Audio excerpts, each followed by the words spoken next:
ओम शांति हाणे अॼु बाबदादा असांखे चवनि था संगम युग जो विशेष वरदान आहे अमर भव 17/3/1982 जा माण्हू अॼु बाबदादा पंहिंजे कल्प कल्प जे अधिकारी आत्माउनि खे ॾिसनि था कल्प कल्प जे अधिकारी आत्माउनि खे ॾिसनि था केरु केरु श्रेष्ठ भाग्य जे अधिकारी थिया आहिनि उहा ॾिसी बाबा हर्षित थियनि था बाप दादा अधिकारी आत्माउनि खे ॾिसी अॼु आपस में रोहरियान कंदे हुए मुस्कुराइनि पिया ब्रह्मा बाबा चयनि ईअं त ॿारनि ते बाप जी नज़र वई जंहिंजे लाइ दुनिया वारा बि इहे सोचण बि असंभव हुयो कि अहिड़ी आत्मायूं श्रेष्ठ ठही सघंदियूं है न बाबा चवनि पिया कि मुंहिंजी नज़र अहिड़ी आत्माउनि ते पई जेका दुनिया वारा सोचनि पिया कि ये त वो सोचे बि न सघंदा कि ये श्रेष्ठ ठही सघंदा जो दुनिया जी नज़रनि में अति साधारण आत्माऊं आहिनि उन्हनि खे बाप दादा पंहिंजे नैननि जी नूर ठाहे छॾियो अॼुकल्ह कचिरे मां बि सुठी चीज कढी करे उन मां कहिड़ी सुठी सुठी चीजूं ठाहींदा आहिनि त बाबा बि चवनि था कि तव्हां कहिड़ी दुनिया में वेठा आहियो अहिड़ी दुनिया मां बाबा आत्माउनि खे पंहिंजो ठातो अथनि ऐं पंहिंजे नैननि जा नूर ठाहे छॾियो अथनि बिल्कुल ही ना उम्मीद आत्माउनि खे विश्व जे अॻियां सर्वश्रेष्ठ आत्माऊं ठाहे छॾियो त बाप दादा पंहिंजी सेना जी महावीरनि खे अस अस्त्रधारी आत्माउनि खे ॾिसनि पिया कि केरु केरु ऑलमाइटी अथॉरिटी पांडव सेना जे में मैदान में उपस्थित आहिनि बाप दादा पंहिंजी सेना जे महावीरनि खे शस्त्रधारी आत्माउनि खे ॾिसनि पिया कि केरु केरु ऑलमाइटी अथॉरिटी पांडव सेना में मैदान ते उपस्थित आहे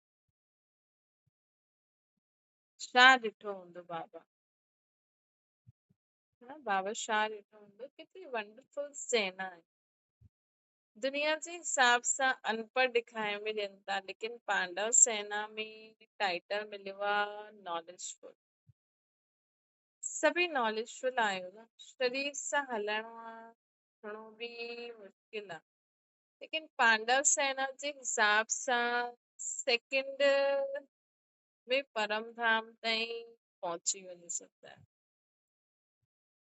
है न शरीर सां उथण हलण बि मुश्किल आहे लेकिन पांडव सेना जे हिसाब सां सेकेंड में परम धाम ताईं पहुची सघंदा उहो त हिकु हिमालय जे मथां झंडो लहराईंदा आहिनि लेकिन शिव शक्ति पांडव सेना टिनी लोकनि में पंहिंजो झंडो लहरायो अथई टिनी लोकनि में पंहिंजो झंडो लहरायो भोले भोले लेकिन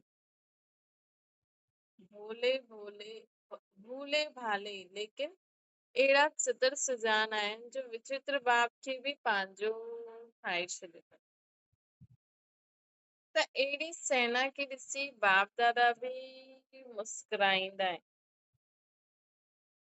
चाहे देश में चाहे विदेश में सच्चे ब्राह्मण को बि साधारण आत्मायूं ई ठाहींदियूं है न सचो ब्राह्मण ठहिण ॾाढी वॾी ॻाल्हि आहे सचो ब्राह्मण जीअं ब्रह्मा बाबा हुया न हूअं सचो ब्राह्मण ठहिण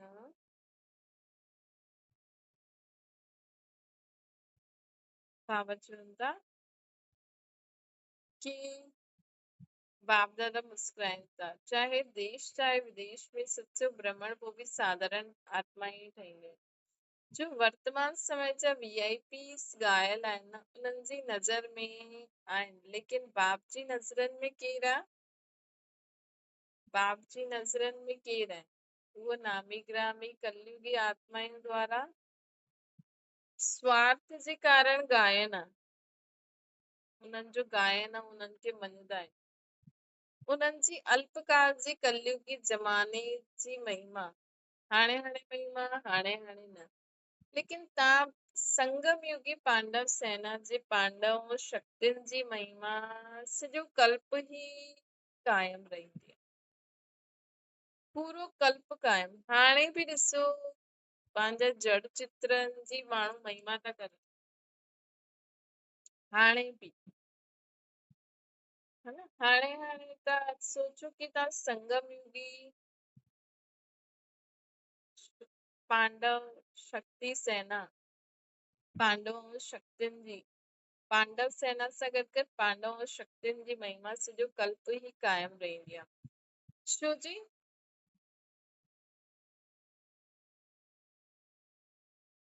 छो जी अविनाशी बाप जे मुख द्वारा जो महिमा ॻायल आहे उहो अविनाशी ठही वेंदी, त केतिरो नशो रहे।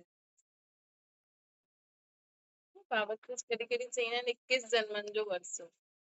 बाबा कॾहिं कॾहिं पूरे 84 जन्मनि जे लाइ चईंदा आहिनि त उहो महिमा भक्ति में बि त असांजी महिमा थींदी आहे। जीअं अॼुकल्ह जी दुनिया में कोई नामी ग्रामी श्रेष्ठ आत्मायूं गुरु जे रूप में मञदा आहिनि। जीअं जंहिंखे लौकिक गुरु बि अगरि कोई ॻाल्हि कंहिंखे चई छॾे न त सम्झदा आहिनि गुरु चयो आहे त सत्य ई हूंदी, ऐं हुनखे फलक में रहंदा आहिनि, निश्चय जे आधार ते नशो रहंदो आहे। ईअं ई सोचो तव्हांजी महिमा केरु कंदो? केरु कंदो आहे? श्रेष्ठ आत्मा आहे। त तव्हां माण्हुनि खे केतिरो नशो हुजणो खपे? बाबा चवनि था जीअं अॼुकल्ह जी दुनिया में कोई नामी ग्रामी श्रेष्ठ आत्मा गुरु जे रूप में मञदा आहिनि, जीअं जंहिंखे लौकिक गुरु बि अगरि कोई ॻाल्हि कंहिंखे चई ॾींदो आहे न त सम्झदा आहिनि गुरु चयो आहे त उहो सत्य ई हूंदी, ऐं हुन फलक में रहंदा आहिनि, निश्चय जे आधार ते नशो बि रहंदो। ईअं ई सोचो कि तव्हांजी महिमा केरु कंदो आहे? केरु चईंदो आहे? केरु कंदा हुआ, केरु चईंदो? त तव्हां माण्हुनि खे केतिरो नशो हुजणो खपे कि असांजी महिमा स्वयं बाबा कंदा आहिनि। वरदाता चओ, विधाता चओ, भाग्य विधाता चओ, अहिड़ो बाप द्वारा तव्हां श्रेष्ठ आत्माउनि खे केतिरा टाइटल मिलिया आहिनि, है ना। अहिड़ी वरदाता चओ, विधाता, भाग्य विधाता, अहिड़े बाप द्वारा तव्हां श्रेष्ठ आत्माउनि खे केतिरा टाइटल्स मिलिया आहिनि। दुनिया में केतिरा बि वॾा वॾा टाइटल्स हुजनि, लेकिन तव्हां श्रेष्ठ आत्माउनि जे हिकु टाइटल जे अॻियां अनेक टाइटल्स बि कुझु न आहे। अहिड़ी ख़ुशी रहंदी आहे। संगम युग जो विशेष वरदान कहिड़ा कहिड़ो आहे? अमर भव, अमर द्वारा, अमर बाप द्वारा अमर भव जो वरदान। संगम युग ते ही अमर भव जो वरदान मिलंदो आहे। हिन वरदान खे सदा यादि रखंदा आहियो न, नशो रहंदो आहे न, ख़ुशी रहंदी आहे न, यादि रहंदी आहे। लेकिन अमर भव जे वरदानी ठहिया आहियो। जीअं युग जे जो विशेषता आहे उन विशेषता खे कार्य में लॻाईंदा आहियो। अगरि हाणे इह वरदान न वरितो त पोइ कॾहिं बि इह वरदान मिली न सघंदो। कहिड़ो वरदान? अमर भव जो वरदान। अगरि हाणे इह वरदान न वरितो त पोइ कॾहिं बि न वठी सघंदा। इन करे समय जी विशेषता खे ॼाणे करे सदा चेक करो कि अमर भव जे वरदानी ठहिया आहियूं। अमर चओ, निरंतर चओ, हिन विशेष शब्द के बार बार दलाए कर। अमरनाथ बाप जा ॿार अगर अमर भव जे वर्से जे अधिकारी न ठहिया त छा थी छा थी असां अमरनाथ बाप जा ॿार आहियूं त अमर भव जे वर्से जा अधिकारी अगर न ठहींदासीं त छा थी असांजो पीउ अमरनाथ ऐं असांखे उहो वरदान न मिले चइण जी ज़रूरत ई छा हिन करे मधुबन वरदान भूमि में अची करे सदा वरदानी भव अच्छा अहिड़ा सदा बाप दादा जे नैननि में समायल नूरे रतन सदा वरदाता द्वारा वरदान प्राप्त करे वरदानी मूरत श्रेष्ठ भाग्य मूरत भाग्यवान मूरत सदा विश्व जे अॻियां चमकदे हुए सितारे ठही विश्व खे रोशन करण वारा अहिड़े संगम युगी पांडव शिव शक्ति सेना के बाप दादा जो याद प्यार और नमस्ते मधुबन वरदान भूमि में अची करे सदा वरदानी भव जो वरदान प्राप्त करण वारा सदा बाप दादा जे नैननि में समायल हुआ आत्माउनि खे सदा वरदाता द्वारा वरदान प्राप्त करे वरदानी मूरत ठहण वारा श्रेष्ठ भाग्यवान मूरत सदा विश्व जे अॻियां चमकदे हुए सितारा ठही विश्व खे रोशन करण वारा अहिड़े संगम युगी पांडव शिव शक्ति सेना जे बाप दादा जो याद प्यार ऐं नमस्ते दीदी जी सां बाबा ॻाल्हाइनि था चक्रधारी त आहियो चक्रधारी सां गॾु गॾु चक्रवर्ती बि थी वियो डबल चक्कर लॻाईंदा आहियूं स्थूल बि ऐं बुद्धि द्वारा बि चक्रधारी सदा सर्व खे वरदाननि जी नज़र सां वाणी सां कर्म सां वरदाननि सां झोली भरदा रहंदा आहियो त वर्तमान समय विधाता जा ॿार विधाता आहियो वह वरदाता बाप जा ॿार वरदानी मूरत आहे ज्यादा छा पाठ आहे विधाता जा ॿार विधाता आहियो या वरदाता जा ॿार वरदानी मूरत आहियो ज्यादा छा पाठ आहे दाता या वरदाता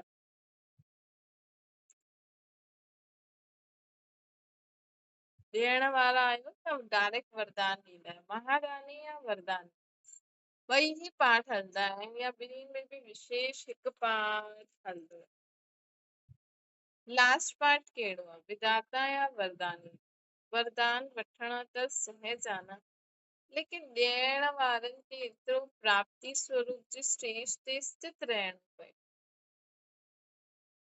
न तॾहिं त ॾेई सघंदा न वठण वारनि जे लाइ वरदान हिकु गोल्डन लॉटरी आहे छोजी लास्ट में उहे ई आत्मायूं ईंदियूं जो बिल्कुलु कमज़ोर हूंदियूं समय कम कमज़ोर ज्यादा हिन करे वठण जी बि हिमत न हूंदी उन्हनि खे जे कंहिंजो हार्ट ॾाढो कमज़ोर हूंदो आहे न ऐं तव्हां केतिरी बि बढ़िया चीज ॾियो लेकिन वो वठी न सघंदा आहिनि सम्झंदा बि आहिनि की बढ़िया चीज आहे लेकिन वठी न सघंदा आहिनि इहे लास्ट आत्मायूं सभु ॻाल्हियुनि में कमज़ोर हूंदियूं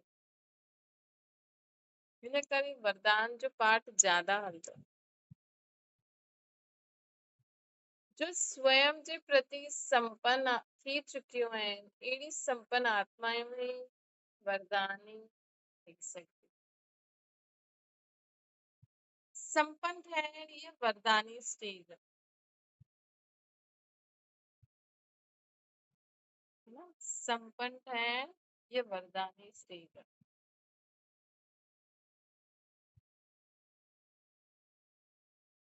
अगरि स्वयं प्रति कुझु रहियो हूंदो त ॿिए खे ॾिसंदा बि स्वयं तरफ़ अटेंशन वेंदो ऐं स्वयं में भरण में समय लॻंदो। हिन करे स्वयं सर्व प्राप्ति सां संपन्न हूंदव तॾहिं वरदानी ठही सघंदव।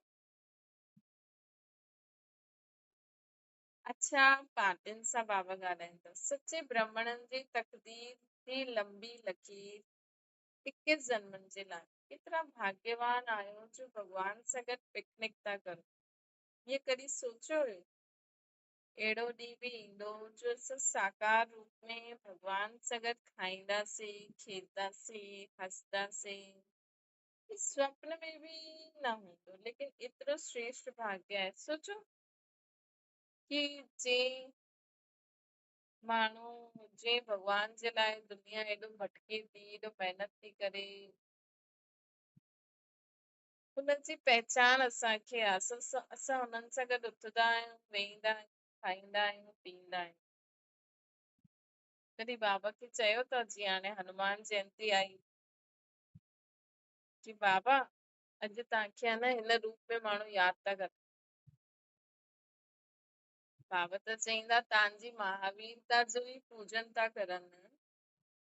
बस सोचो, भॻवान खे माण्हू अलॻि अलॻि नाम रूप में यादि कंदो आहे, ऐं असां हुननि सां गॾु ई उथंदा आहियूं, वेहींदा आहियूं, खाईंदा आहियूं, पीअंदा आहियूं। ऐं हुननि जी त मती ई न्यारी आहे। माण्हू त हुननि जे लाइ अलाए छा छा सोचदा आहिनि, लेकिन उहो त बिल्कुलु ई अलॻि आहे। न? एतिरो श्रेष्ठ भाग्य आहे जो साकार में अनुभव करो था।